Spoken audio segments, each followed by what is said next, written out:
Hey, how's it going? Today I'm going to be walking you through the entire process of how we hire $3 an hour VAs for social media marketing agency outreach. The entire process, everything that you need from what happens before, how to hire, how to write your job posts, the application forms that you should be posting and getting people to complete, the onboarding, the hiring, everything. We're going to cover it all today. I don't know how long we're going to be here for. It's going to be a long one, so buckle up. We'll get right into it. The goal of today's training is to make sure that you've got everything that you need to be able to hire a VA or multiple VAs so you can scale your current outreach efforts. Okay, so let's get into it. If you see me looking down, I got my laptop here just to talk us through, make sure that we've got the entire process.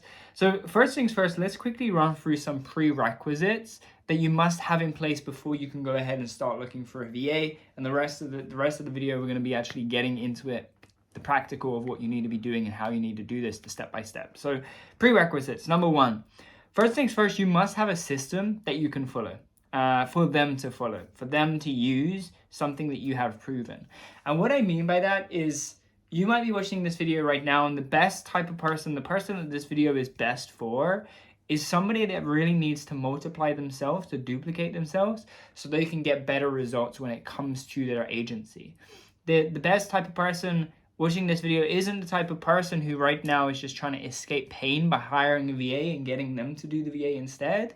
It's better for the person to actually go through the pain themselves, find something that works, and then give that to the VA. But sometimes, even with the people that I work one-on-one with, they're working like crazy jobs where they're working 10, 12 hours a day. And what we've got to do is help them install people into their agency because they simply don't have enough time to do their outreach.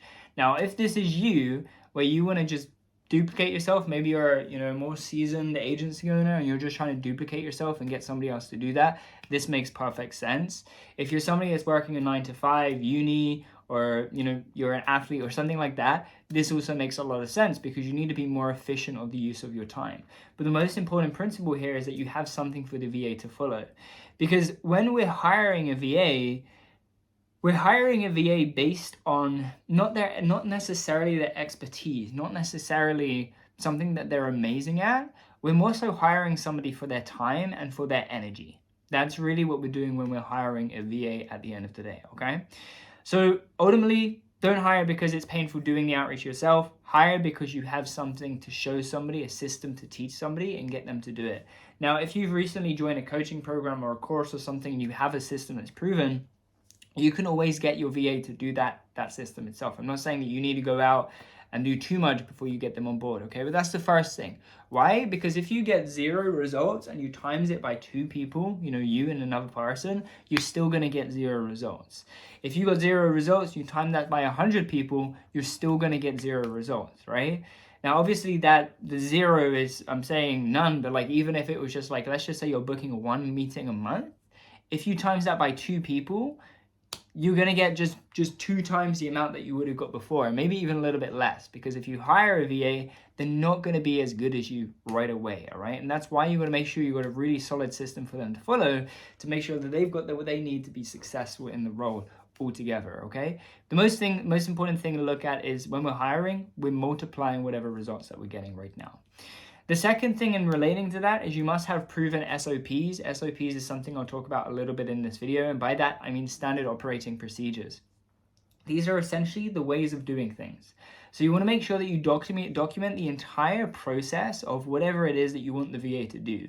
So firstly, as I said before, you want to understand that we're hiring a VA not for their expertise, but we're hiring them for their time and their energy. We're hiring them to follow a set of instructions. The SOPs are the set of instructions. That's where they get their information from.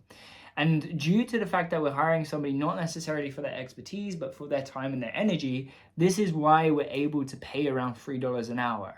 In the most respect to these people, you can get incredibly talented people here. But if somebody is charging $3 an hour, you have to understand that they are selling their time and their energy. They're not selling expertise, because if they were selling a particular skill, it would be worth way more than $3 an hour.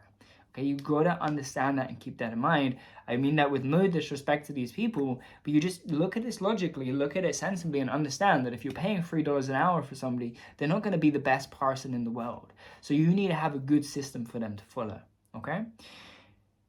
The other prerequisite is an understanding of having good and realistic expectations. Now, they are not going to be perfect on day one. They will have questions to ask you, and you need to be available there to help them. My approach when I'm hiring is that essentially I'm going to be working for them more than they're going to be working for me. And by doing this, I'm able to actually make sure that I can coach them, help them, give them the most amount of support that they need to become the very best that they can be in that role.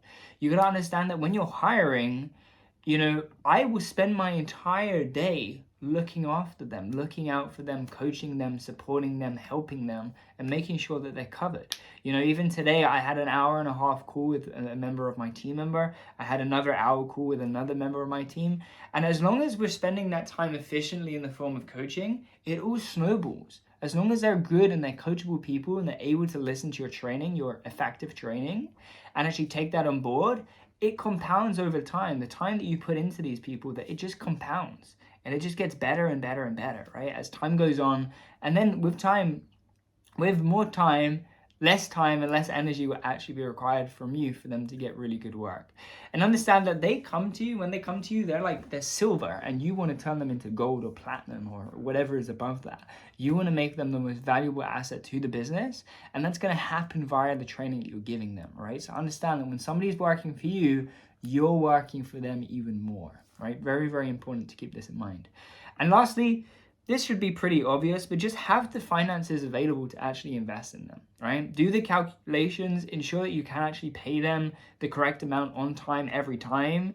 I don't care if you've got to put it on the credit card, just make sure they get paid, all right? I shouldn't have to say this, but it's important that you know that there's so many people out there that are just not paying their VAs properly and not even paying their VAs, which is just ridiculous. So make sure that you don't have the false expectations. Don't go into this thinking, I don't have any money right now, but the VA is going to get me a client within a week, and then I'll have a client by the end of the month. I'll just pay the VA with that. Don't have that kind of mentality going in here, because it means everything's going to be skewed. Everything's going to be off. You should already have some money that you can put in, at least a couple $100, so you can just put it towards this VA. And based on $3 an hour, I mean, look, even if you had them doing an hour a day, like bare minimum, that's $30, right? And everybody can afford that. In fact, you can probably 3x that and still be cool, so you can make this work. My math was way off there. Please excuse the math, but just make sure that you do this work and you make sure that you understand that you can pay them and you got them for a right amount of time, okay? Now, let's jump into the practical. I know that's ultimately why you're here. The prerequisites are super, super important that you understand those, but let's get into the practical side of things. So really, there's two things that you want to focus on when it comes to writing the job post. Number one is you want to focus on getting quantity, so getting more people. And number two, you want to focus on polarizing the post itself. And this naturally improves the quality. So when you're writing a post, you want to make it not ridiculously vague. You want to make it open to a lot of people so you can get more people coming to you. You also want to make it polarizing so you get the right people to you. And that's just really creating a balance between making it vague and making it broad, but then also, getting the right people to you at the end of the day, okay? So when you're writing the job post, the most important thing, just don't make it look like everybody else's. Put a lot of character in there. There's a lot of spams, a lot of scams and things like that going on in this space when it comes to VAs. Just show that you're not one of these people. Show that you genuinely care and you genuinely respect the people that you're reaching out to. If you have any preconceived thoughts or beliefs about these people, just drop those, lose them immediately. And in terms of the polarizing, mention that you're looking to hire somebody from Asia, Africa, or South America, something like that. And note that it's because your budget aligns more with what they'll be expecting or what they'll be looking for, they're going to be happy with. So just mention that. That's a polarizing thing that you can mention, that hey, we're not looking for somebody, we're looking for somebody ideally within Asia, South America, Africa. They're going to be more happy with the rates that we're kind of looking to pay here. And by mentioning that, somebody from the UK, the US, Australia, or whatever, they're not going to respond to the post. Things to mention in the post itself. Mention what the role entails. Who would be the ideal candidate, what kind of attributes you'd be looking from them, your time zone, and that you're looking for somebody with previous experience. We'll go into this in a little bit more detail in a moment when we talk about shortlisting the people in terms of what you really want to be looking for. And these are all things that you should be mentioning when it comes to your job post. But again, you want to get loads of people in, but you also want to get the right people in, okay? The way that I've found best to do this is to take both approaches and split them into 2 job posts. So make one job post that's like super vague, but like tells them what the role is and who you want. So this is the role, this is what I want, be in these countries. You get those people in, and then the second one, you make it a little bit more polarizing. You know, when you tell them a little bit more about what you're expecting with the team member and things like that. And that way you're going to get a bit of both. You're going to get like a lot of volume, and you're going to get more of the higher quality people, and then you can just pull them all together and then sort through those and find the best. So that's it for the job post. But again, with the information that I'm about to give you, you'll be able to go ahead and add this stuff to the job post and make it even better. Now, accompanying the job post, you also want to have an application form. So let me actually just quickly show you what this process is going to look like. I forgot to do this at the beginning. But there's the preparation that we've already spoken about today. That's like all the prerequisites and making sure that you have the SOPs, the trainings recorded and ready to go. So that's the preparation. The job post, as we just discussed, you're going to put the job post together. From the job post, you're going to send people an application form. They're going to submit that. So you're going to work on the application form. You want to shortlist the applicants from the application form. Okay, so the people that submit an application, you're going to shortlist them, find the best people. The best people you're going to interview. The people of the lowest quality, you're going to just let them know, hey, we're not going to be hiring you. We're not going to be taking you to the next stage, and that's fine. And then you're going to hire the person, and you're going to onboard them and train the person. That's what the entire system actually looks like at a whole.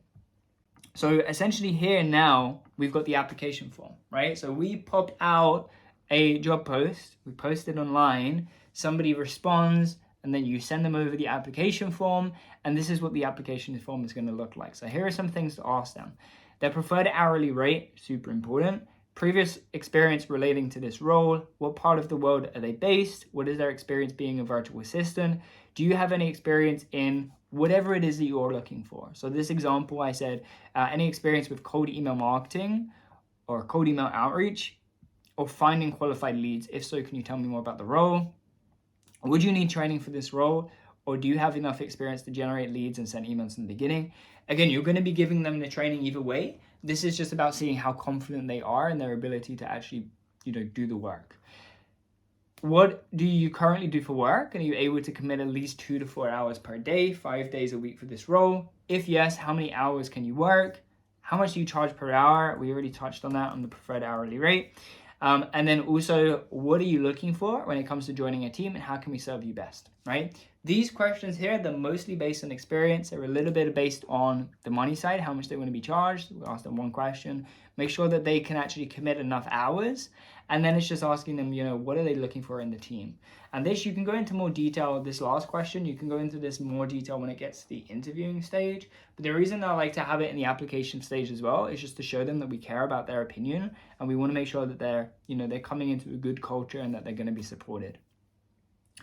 So create the application form, create the job post itself. In terms of where to post the job post, the best place that we post it on is both Facebook and Upwork. Those two have worked the best for us.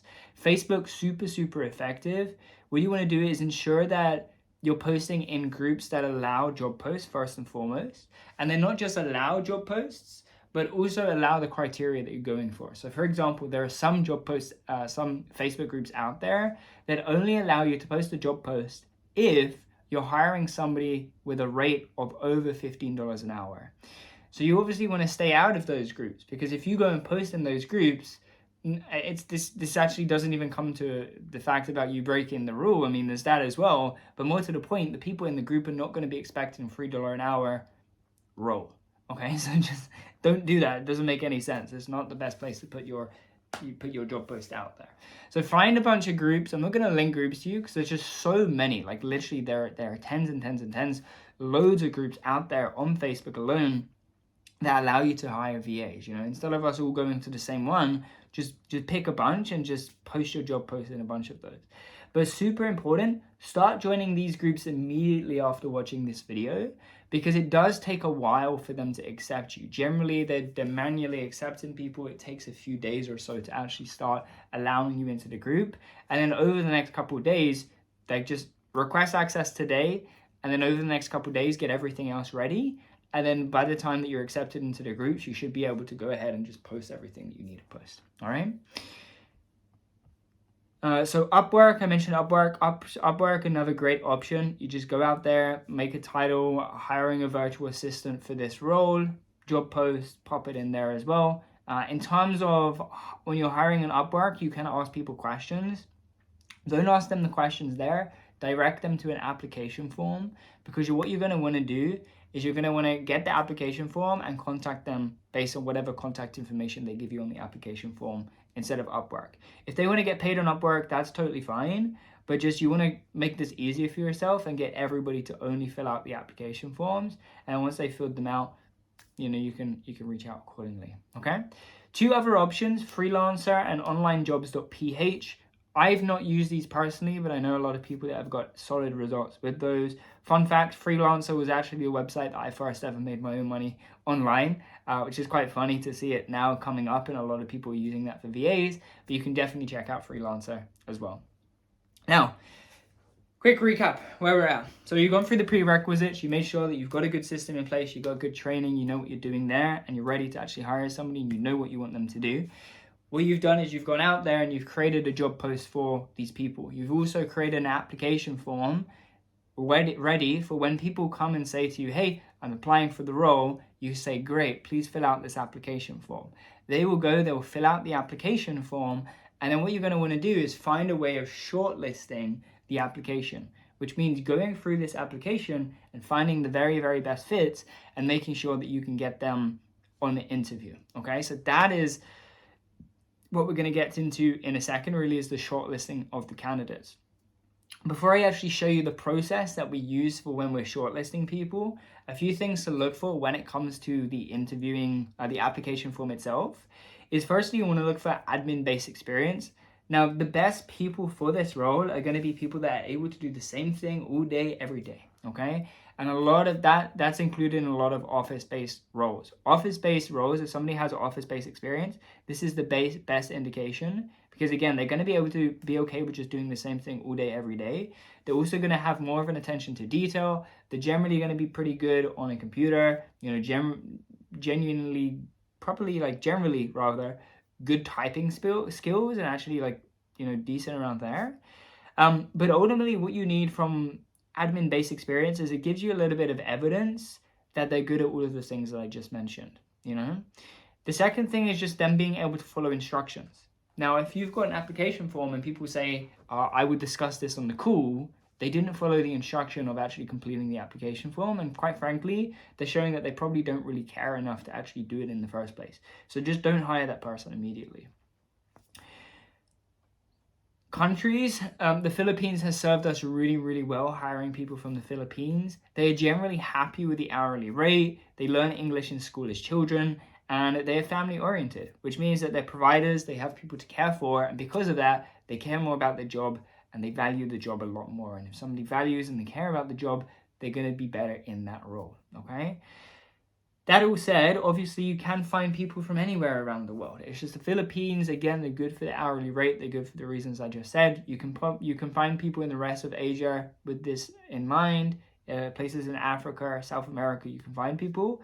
Just what you want to consider is, do these people actually learn English in school? Because then they're going to be really good English speakers.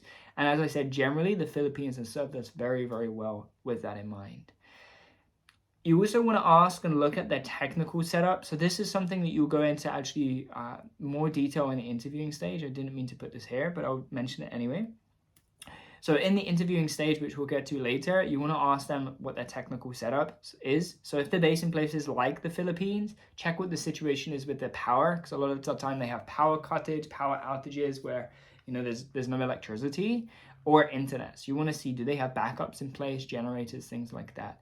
What's their backup plan if something does go wrong? And often, they will say, oh, well, I have this family member that has a laptop, or I have a backup generator, or I could always charge my laptop at the car, or, whatever else. And These are all good, but you want to make sure they're actually going to do that. Like, are they going to, if they're having a power outage, are they really going to go to their car and plug their laptop into the car? Or are they just telling you that because it sounds good?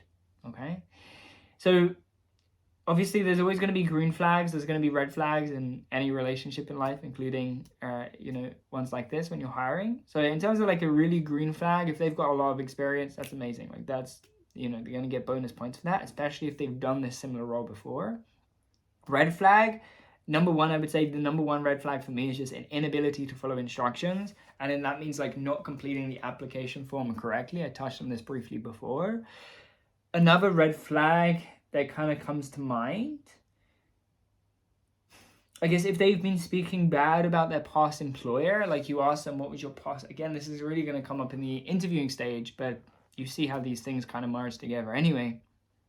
If they mention something bad about their past employer, that's not generally a good thing because they're not taking their own, they're not taking responsibility over themselves and their actions, their results, and they're just blaming their employers. Like sometimes there's a place for it, but not on an interview. Like an interview is not a place for them to come and complain. It's a place for them to come and sell themselves, which is another thing. Just understand that the best performance you will ever get from this person is during the application form and during the interviewing process. But we'll touch on that a little bit more later. Now, I really want to show you the process that we use for hiring because it's really effective. It's really, really good. It's a great way of actually shortlisting people. I've only shared this once or twice before. I usually just keep it in the paid program, but I wanted to share it with you guys and really give as much value today as possible. So it's this color coding system that I created where essentially what we're doing is we're looking at the application forms, we're looking at everything that they've given us, and they're grading their performance. The system is simple, logical, and extremely effective. It's also objective, meaning that it's unbiased. We're looking for the best fit for our company. We don't care who they are. We don't care what their name is, where they're from, how old they are. This stuff is all irrelevant. Are they the best fit for the business? If they are, we hire them. This is by creating this system, that's exactly what I had in mind, is making sure that we're hiring people where it's an objective, logical fit. What is best for the business, okay? So prioritization, I'm going to walk you through this shortlisting system right now.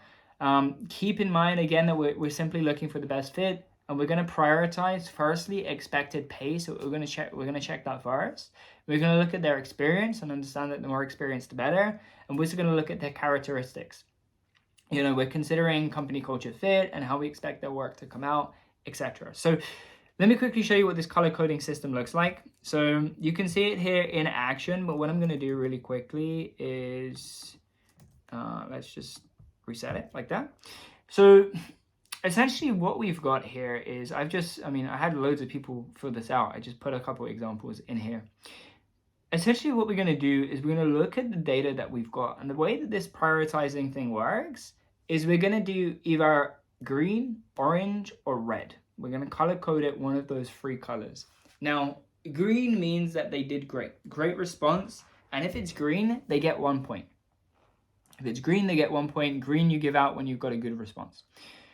There's also orange, which is in the middle. And for this, there's 0 points. So if we give them an orange, it means like, okay, it was an okay response. It wasn't a bad response, but it also wasn't very good either. It's pretty mediocre.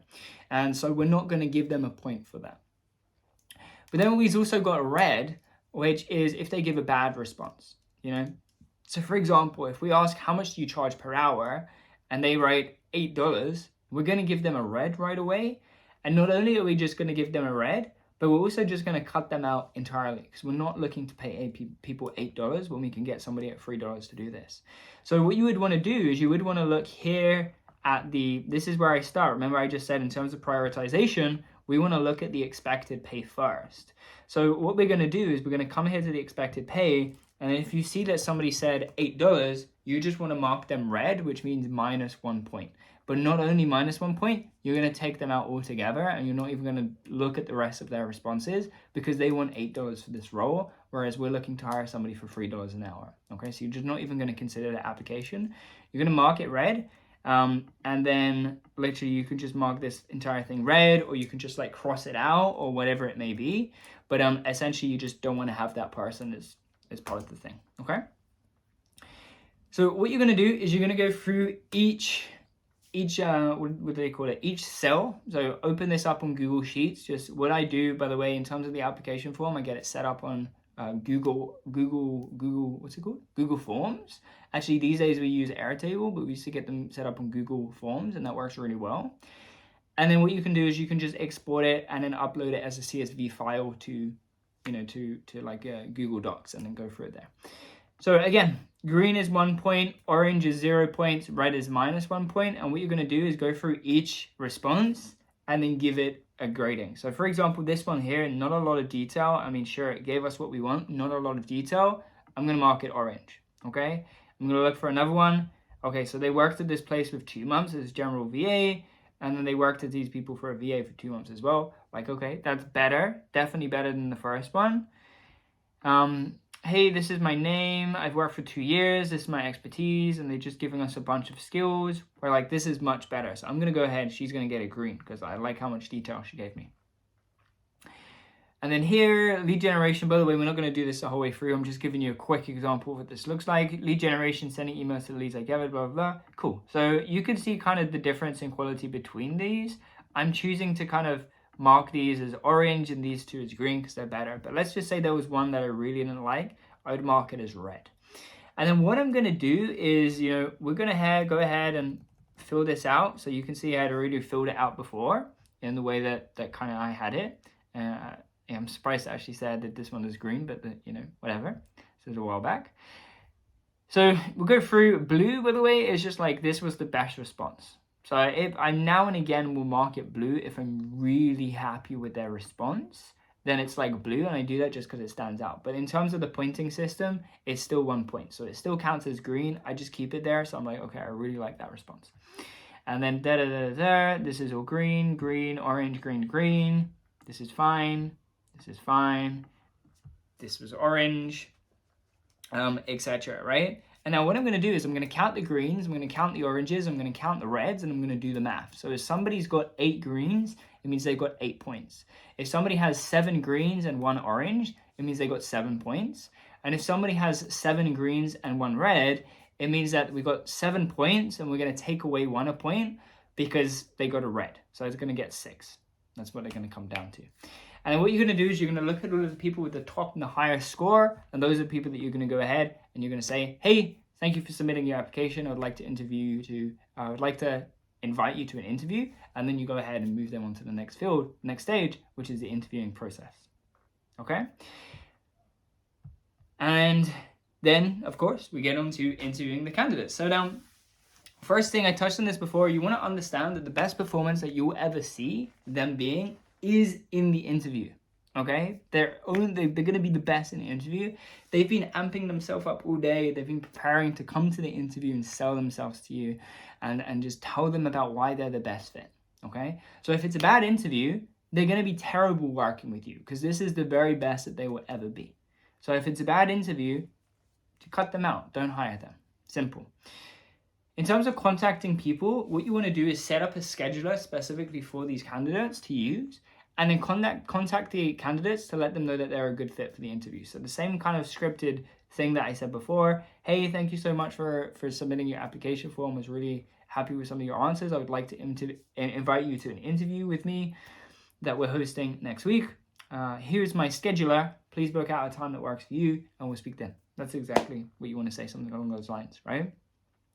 You also want to contact the candidates that you definitely won't be hiring. So the people that have the lowest score, you want to get basically the people with the highest score and the people with the lowest score, and then you want to separate those. The people in the middle, you just want to leave for a while because you might hire them, you might not. I mean, you might interview them and you might not. So you want to go ahead and leave these people for later. You want to focus on the best people and the lowest quality people in terms of applications. The lowest quality applications is a better way to phrase that.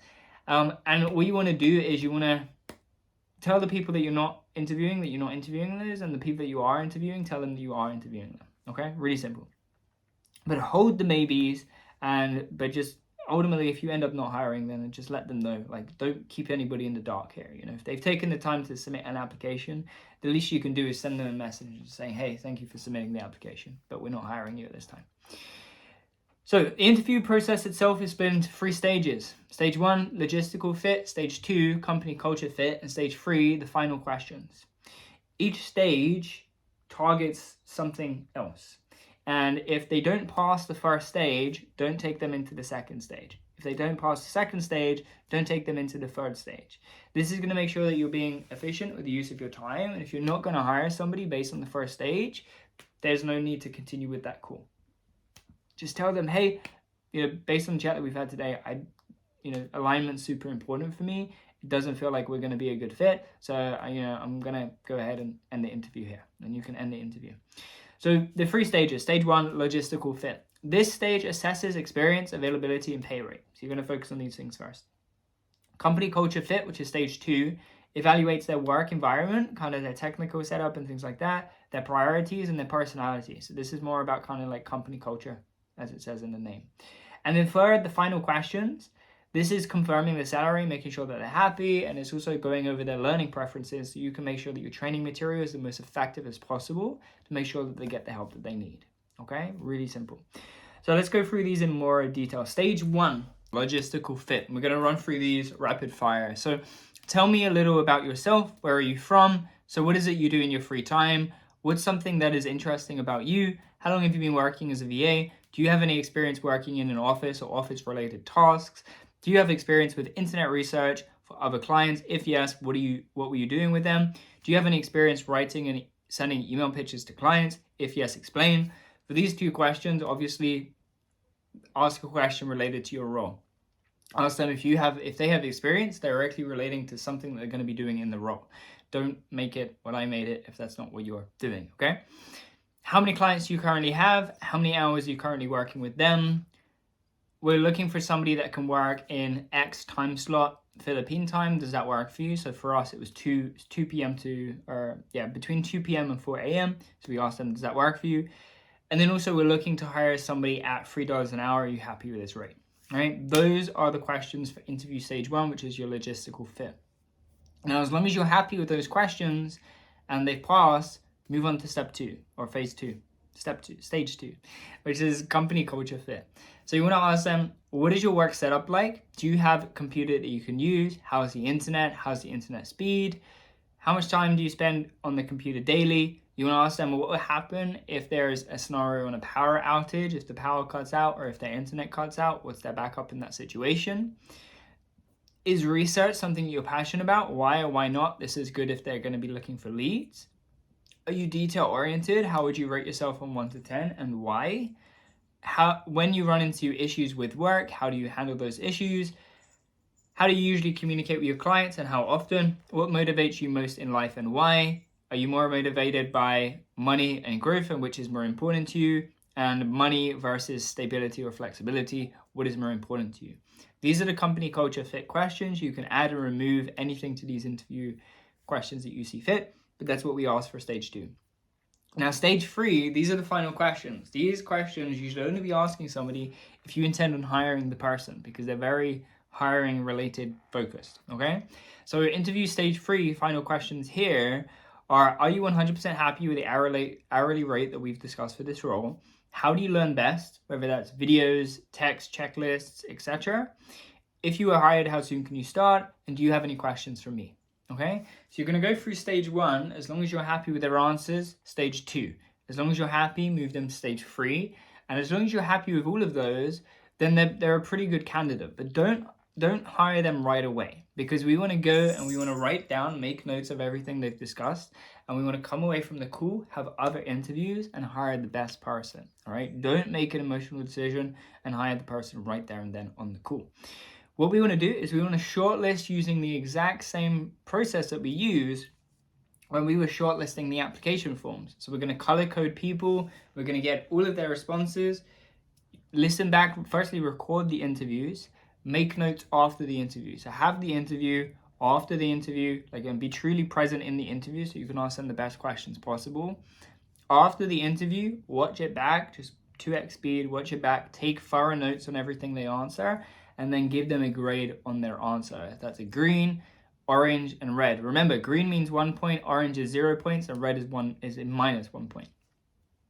So complete that, okay? By doing that, you're going to find the very best candidate. You might end up having 1 or 2 candidates that are very, very good. You can make a choice then. You can either hire both of them, knowing that their best performance was on the interview.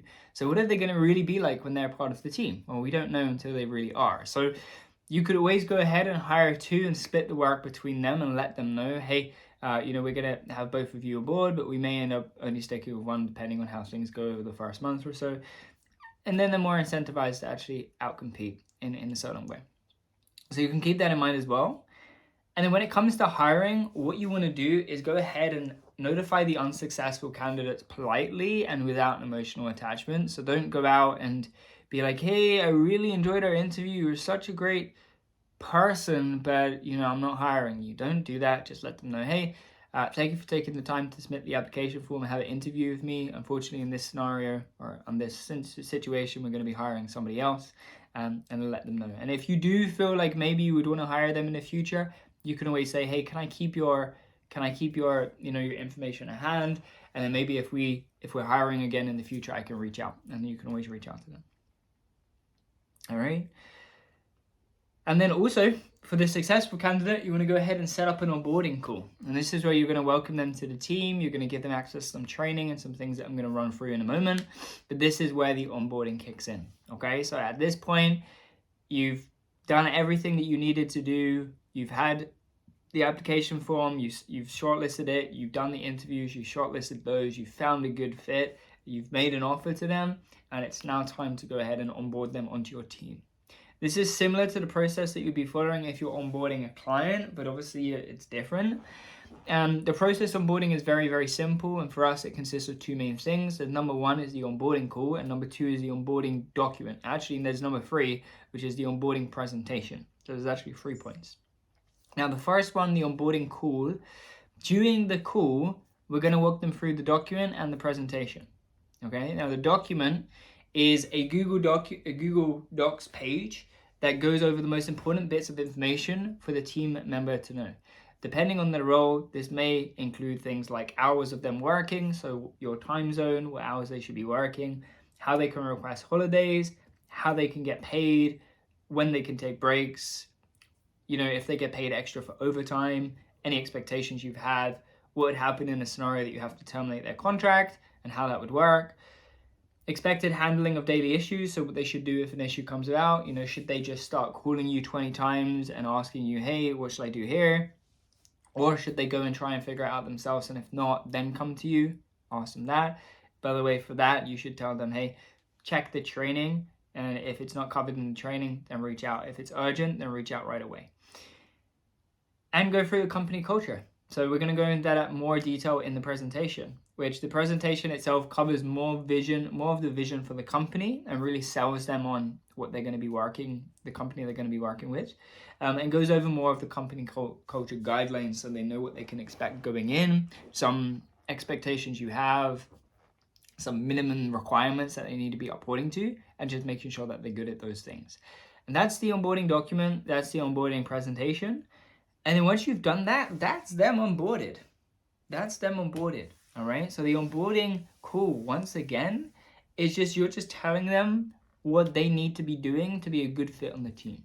You're running through company culture. You're running through things that they need to know.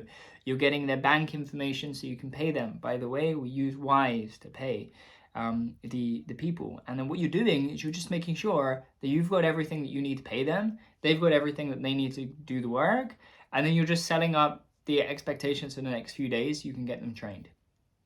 And this is also where you're giving them access to their training. So for example, here, you want to give them access to the SOPs that you've created.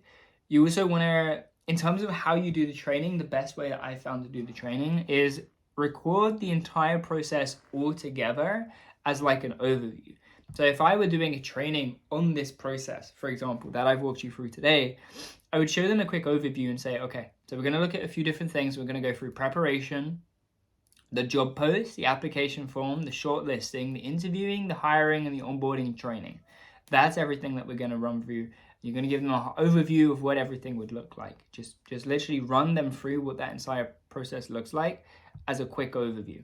Kind of like what I've done today, except today I went into a bit of detail in certain stages. The detail you want to keep.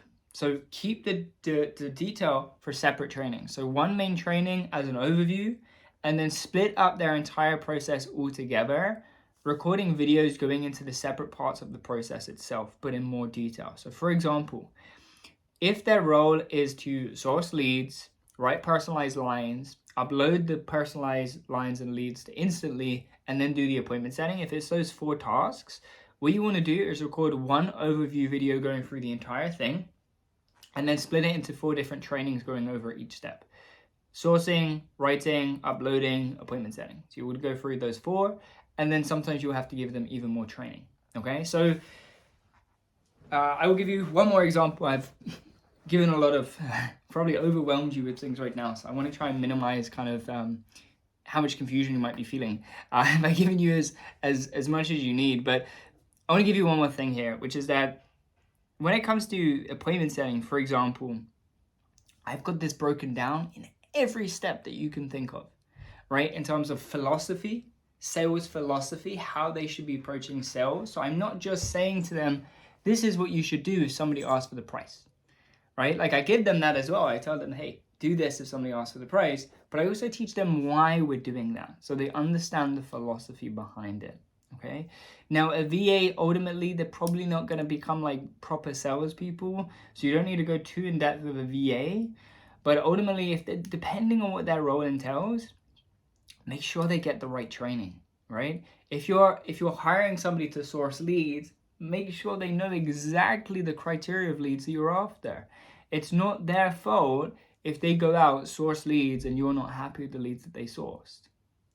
It's going to be yours, and you've got to take responsibility for that. Now, if genuinely you've given them the best training that you can possibly give, and you've helped them with it, and you've answered all their questions, and they're just still not improving, then look, maybe they're not a right fit after all, you know? And maybe I can make another video of how to cut team members, or knowing when you need to cut team members, and maybe I'll make a separate video for that. But for now, the most important thing and the best approach to take is that you are responsible for their performance. All right.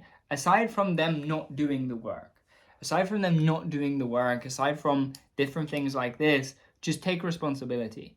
And in fact, the last thing that I'll touch on here is like a lot of people, when it comes to using VAs, they will go ahead and they will like track their screen, or get some screen recording software, or some type of software that tracks what they're doing during the hours. Don't do that. Just give them a target. Tell them that they have to hit the target within 2 weeks. If they don't hit it, they're cut from the role. Simple. And then now it doesn't matter. Like if you're paying $3 an hour and you've got a target, which is a target that they can hit. Don't make it the impossible target. You get them a target that they can hit, and the only reason that they wouldn't hit that target is if they're not doing the work, then obviously they're going to have to do the work to get the money, right? So just make it simple. You don't need all of these tracking tools and stuff like that. Just get them doing the stuff. And if they are doing the stuff, the process, and they're not getting the results, that's when you can sit down with them and say, hey, look, you're not getting the results that we expected at this point. So X, Y, and Z. This is the next step, blah, blah, blah. What coaching do you need from me? And if you can't coach them any further, you can let them know that, unfortunately, I'm going to have to cut you from the team. Okay?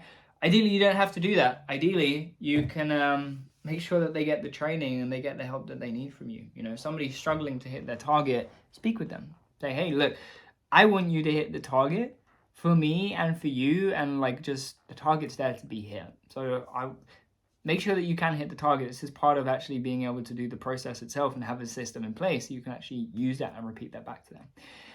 But look, that was pretty much everything that I wanted to go through today. I hope you found this all valuable. If you've got any questions about it, post it in the comment section below.